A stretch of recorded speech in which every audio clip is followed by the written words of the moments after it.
Hello and welcome back to Supposedly Fun. My name is Greg and I am here today to react to the winner of the National Book Award for Fiction, which was just announced as I am filming this, but you'll be seeing this later because here's the thing.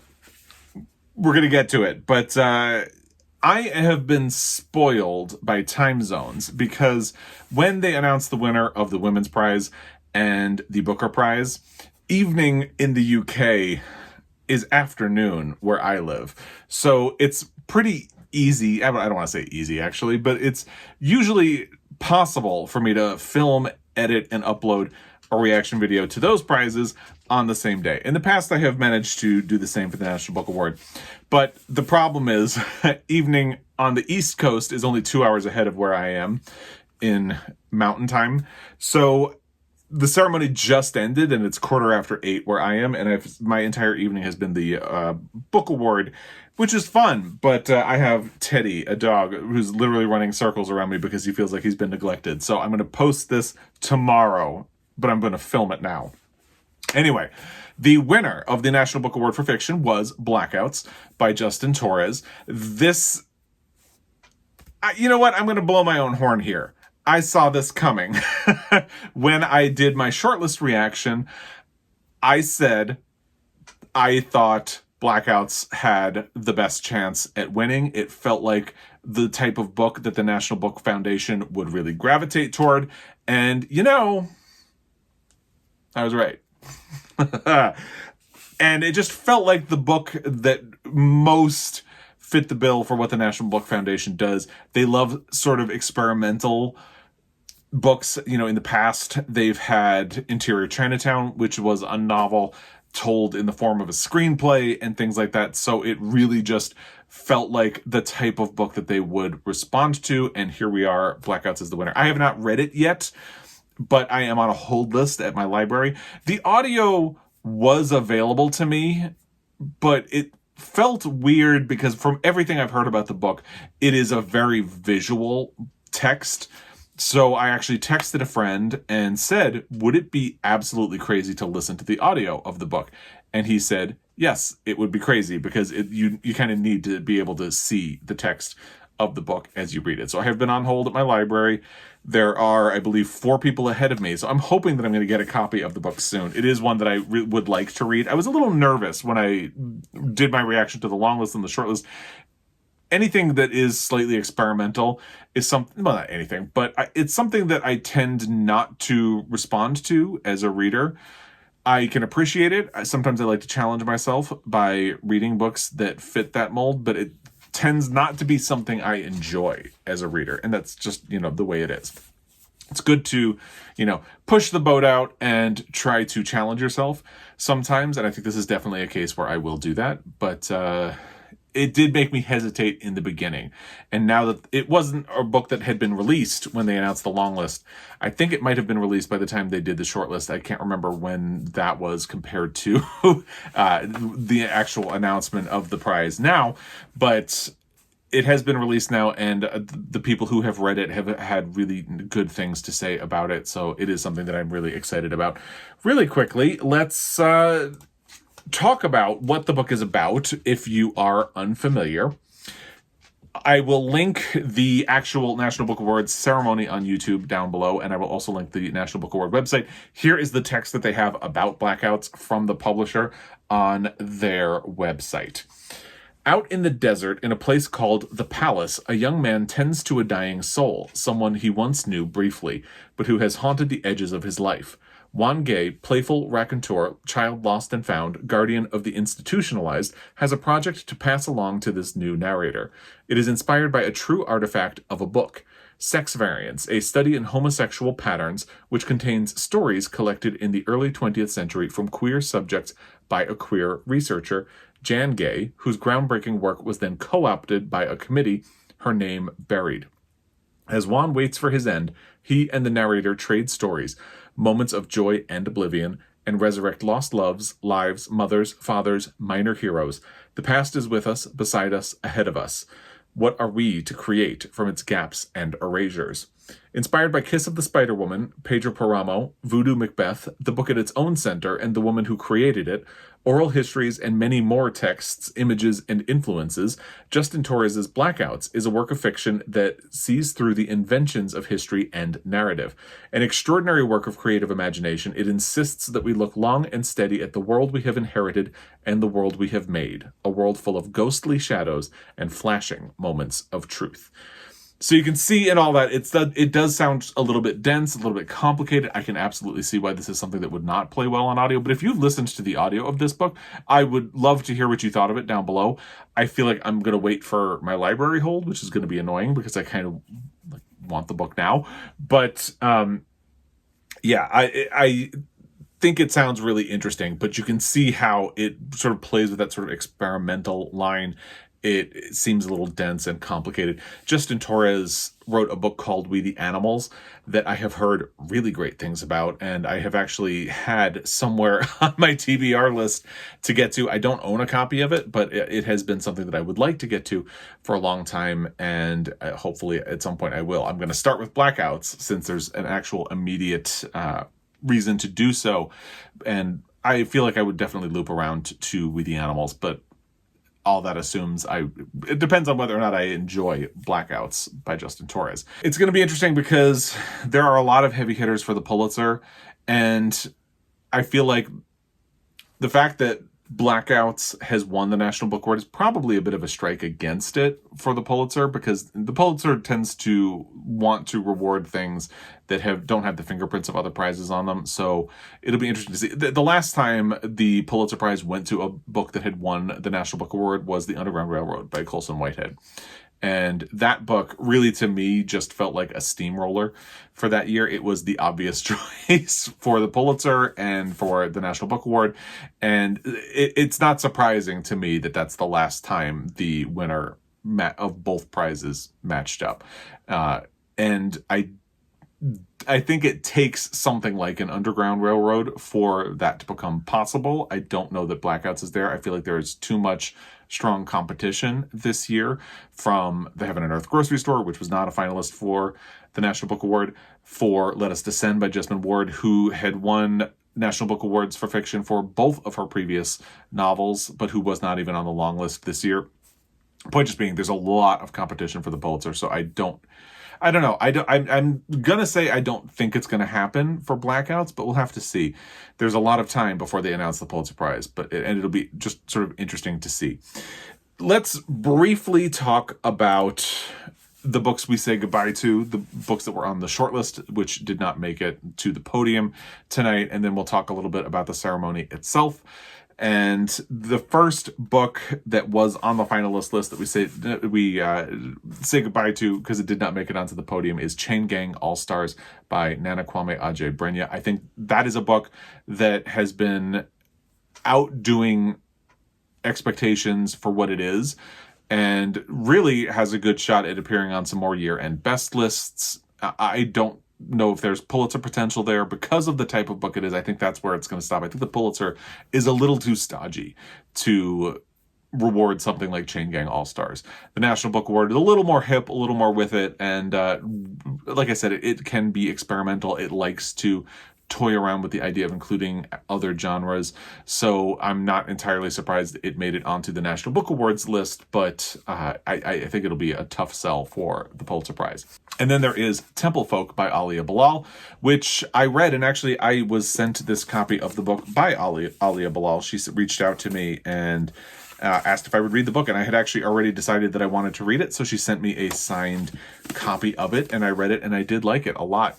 I actually just reviewed this on Instagram as well. I talked about it when I first read it, but I feel bad because I had just finished this right around the time we lost our dog Jamie, so I don't know if I did a great job talking about what I liked about it, but it is short stories, and it is a really great look at the Black Muslim community and in contemporary America, and it really shines a light on a population that is not well served in other media, because when you do see visions of Black Muslim people in literature or in movies, it's usually an incredibly stereotypical or narrow view of that population. And this has a really wide array of perspectives on faith and relationship to the community, which is referred to as temple folk. And I really appreciated that. It's a very elegant writing. I think because it's a short story collection, I'm not sure that there's Pulitzer potential here. I'm obsessed with the Pulitzer Prize, so I'm going to keep bringing it up. But yeah, that was the other one we say goodbye to. And then we have this other Eden by Paul Harding, which is still in the mix for the Booker Prize, which is going to be coming up later on this month. November 26th is when the winner will be announced. Interestingly, he could end up becoming the first person to have won both a Pulitzer Prize and a Booker Prize, because it has not happened yet since the Booker opened itself up to American writers. But he won a Pulitzer for Tinkers. So if he does win the Booker, he will be the first person to have won both prizes in his career. And that would be pretty cool. So we'll see what happens with this. It's still very much in the mix. Could still be showing up on year-end best list. He already has a Pulitzer, so I think he could be a tough sell for a second one, but it's just kind of the way that prize works. Only 4 people have won 2 Pulitzer Prizes for fiction, makes it a little bit difficult. And the final finalist was The End of Drum Time by Hanna Pylväinen, which sounds like a really interesting book. I have heard good things about it from people who commented on my long list reaction and my short list reaction. If you want to know what a lot of these books are about, I'll have links to my long list reaction down below. I'll have my short list down below as well, but the long list is where I really go into what all of these books are about. And of course, the books from the long list that didn't make it to the short list and therefore were not eligible to win were Ponyboy by Eliot, Duncan, Loot by Tania, James, Night Watch by Jayne and Phillips, A Council of Dolls by Mona Susan Power, which I still very much want to read, and Holler Child, which is a story collection by Latoya Watkins. Let's talk about the ceremony a little bit. And actually, first, let's mention the other winners from tonight. The Young People's Literature Prize went to Dan Santat for First Time for Everything, which is a book that sounds really interesting. Translated literature went to The Words That Remain by Stênio Gardel, translated by Bruna, Dantas, Lobato. And that is a book that I really want to read. I didn't talk about the translated fiction winners. At the time I did my long list reaction, and even when I did my short list reaction, I had not looked at the list of books in the mix for translated literature. And as soon as I looked at the list, that is the book that jumped out to me the most. It is a queer book, so of course it jumped out to me. I immediately was very interested in reading it. And I'm very happy that it won for that reason, because I didn't think it would win with Cursed Bunny and some of the other books that were really in the mix for it. So I felt very pleased. I thought the speech that Stênio Gardel gave was lovely. I loved that Bruna, Dantas, Lobato pointed out that she was happy that her publisher put her name on the front cover of the book, because I think it's weird when translators have their names hidden on the inside of the book. So I was kind of glad she gave a spotlight to that. For poetry, the winner was From Unincorporated Territory, Åmot by Craig Santos Perez. And in nonfiction, the prize went to The Rediscovery of America by Ned Blackhawk, which is a book that sounds really interesting to me. I did say recently, because I think it was on the Publishers Weekly Best Books of 2023, that it sounded really interesting, but I wasn't sure I would go out to read it. And the more I hear about the book, the more I do kind of want to read it, because I do think what it is doing is really important and necessary for in a lot of cases, because I feel like we tend to think of American history as beginning when Europeans came over here.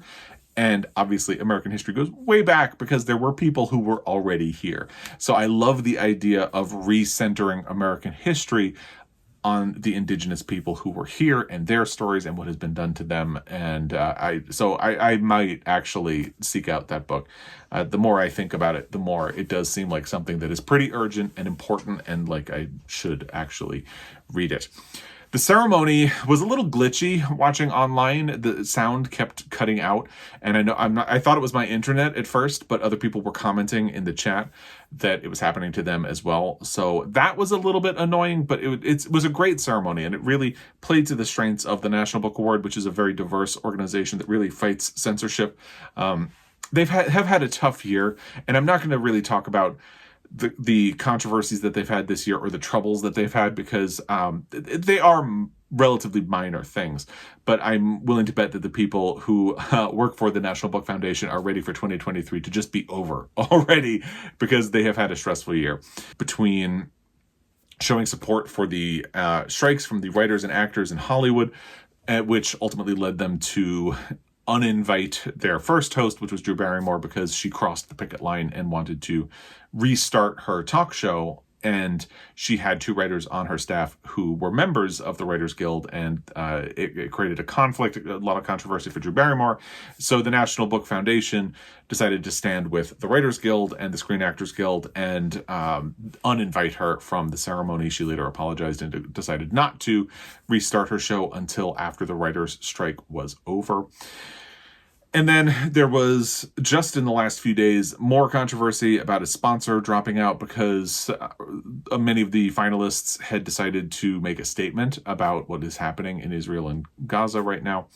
And they pulled out. And I'm not going to spend a lot of time on it because, again, I would rather celebrate the people who won and the books that won and not really focus on kind of drummed up controversy, because what the sponsor said was that they didn't want to facilitate a bullying atmosphere or potential anti-Semitic comments, when the National Book Foundation is kind of the opposite of a bullying atmosphere, because they really fight censorship. They are pro-books, pro-free speech, and promoting a diverse array of opinions. And if that is something that you consider a bullying atmosphere, then I really don't know what to say to you. And in fact, in the statement, which did happen at the end after the fiction prize was announced, because the fiction prize was last, I love how they frame it, because that they go backwards alphabetically, starting with young people's literature, translated fiction, poetry, nonfiction, and then fiction. Fiction is kind of the big draw. That's not me being dismissive of the other categories. It's just the big draw. So it's just funny that they frame it that way. But anyway, the statement did happen, and in it, they condemned anti-Semitism and anti-Semitic remarks.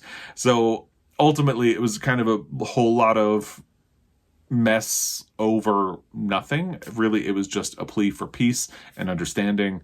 And, I don't want to spend a whole lot of time on it, but it did happen. So I'm sure that the National Book Foundation is ready to just look to 2024 and leave 2023 behind.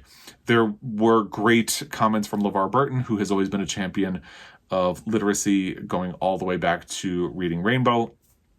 Oprah gave a great speech. Oprah gives good speech. It's kind of what Oprah does. Whatever your feelings about Oprah are, mine are personally very complicated. This is not the time to get into them. But, I will just say, I think Oprah has used her platform and her show to do a lot of good things. She has also done some problematic things and made some mistakes and promoted things that would have been better left Dr. Oz, and we'll leave it at that. But one of the things that she has really done that is great, in my opinion, is her advocacy of literacy. She joked that she had the OG book club, and that is true. She really did a lot. It's a lot of the book clubs that exist now came when she temporarily suspended her book club. They were all trying to rush in and fill a gap, and that's where you got a bunch of the other sort of imitator book clubs. Some of them turned into other formats, like you have the Read with Jenna one, which is the only one that I kind of don't like, but neither here nor there. And she has done a lot to promote literacy and books. Somebody recently asked me, because I had made a comment about how the Oprah's Book Club changed. And I think in its original incarnation, it felt a little bit more honest and raw. It really did feel like it was Oprah sharing books and authors that she loved and wanted to discuss and talk with other people about. And that's when, to me, the Oprah's Book Club was the most fun. Yes, there were hits, there were misses, there were books that were much more popular and that people liked a lot more, but, that's life. It felt like after the Jonathan Franzen scenario, where the Corrections was selected for the book club, and then he decided to second guess his inclusion in the book club and then just withdrew it completely from the book club. Followed by the James Fry debacle a couple of years later. It felt like she started playing it very safe after that. You know, the quality of the selections for Oprah's book club are very consistent recently, but they're very consistent because she's choosing very safe, established authors. And I miss the days when it was a little bit more risky. Like the book club now is selecting Jesmyn Ward. Pretty safe bet.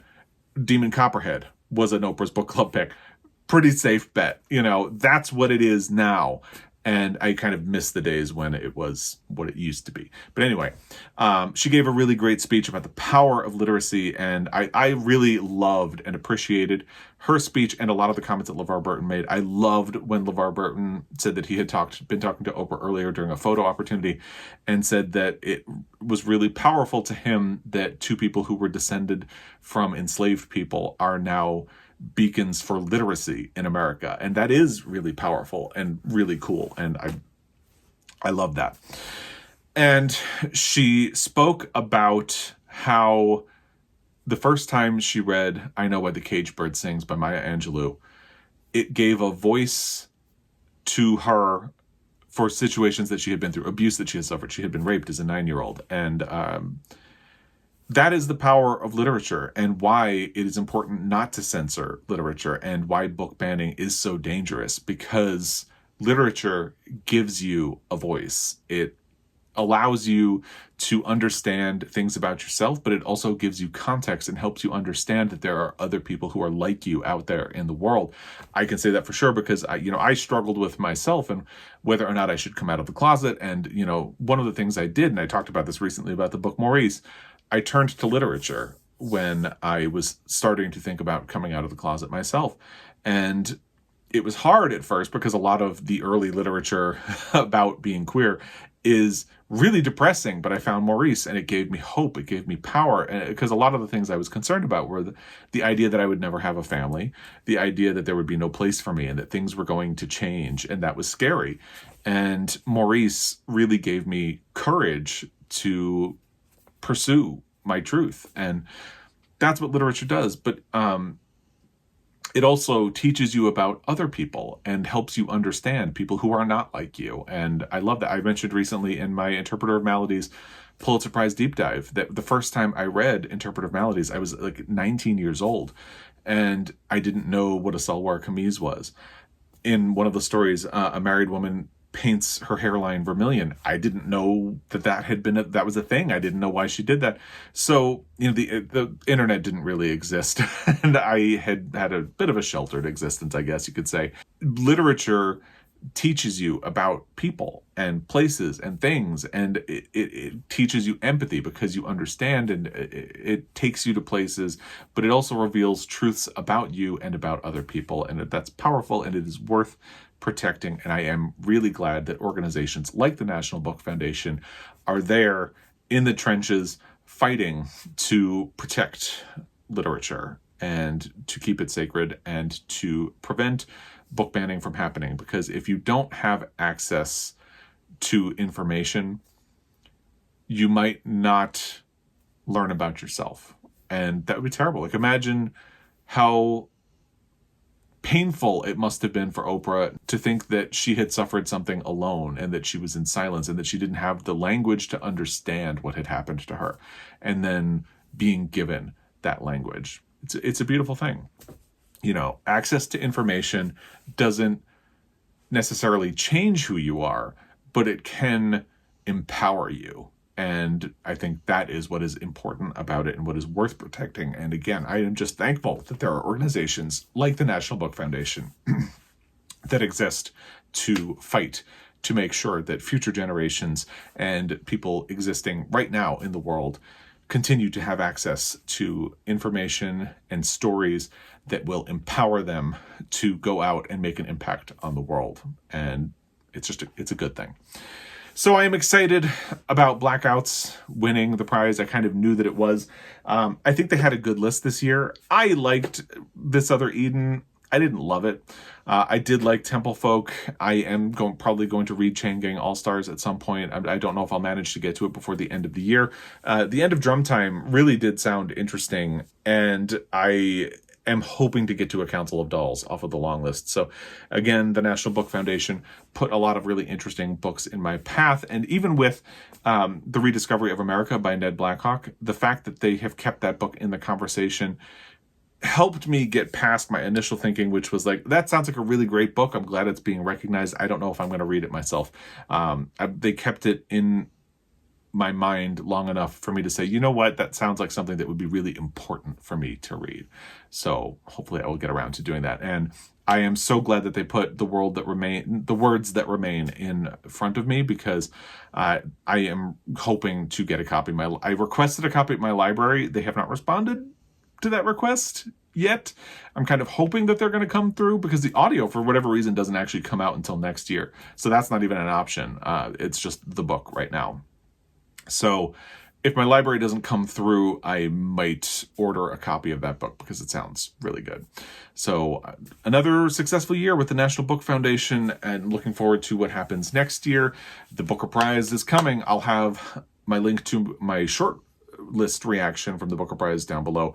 Let me know what you think is going to win that prize, what you hope will win that prize, and if you have thoughts about Pulitzer potential. This is just like a wild year. Maybe I'll have to do a separate video where I talk about that, because I feel like there are so many heavy hitters that I don't know what to look at anymore. And it kind of makes me think that the winner this year for the Pulitzer is going to be left field. But I don't even know where to look for something that would come out of left field. So let me know what your thoughts are about book prizes in general. The Giller Prize was actually announced this week as well. I didn't do a reaction video to it because there's too much going on. But yeah, it went to Study for Obedience by Sarah Bernstein. So let me know book prizes in general and all of that stuff in the comment section down below. Let me know if you watched the ceremony, let me know what you thought of it, and just all that, just in general. Leave comments down below. It makes me happy. And we can have a conversation about everything. So as always, I really appreciate your time, and I will be back. Until next time, happy reading.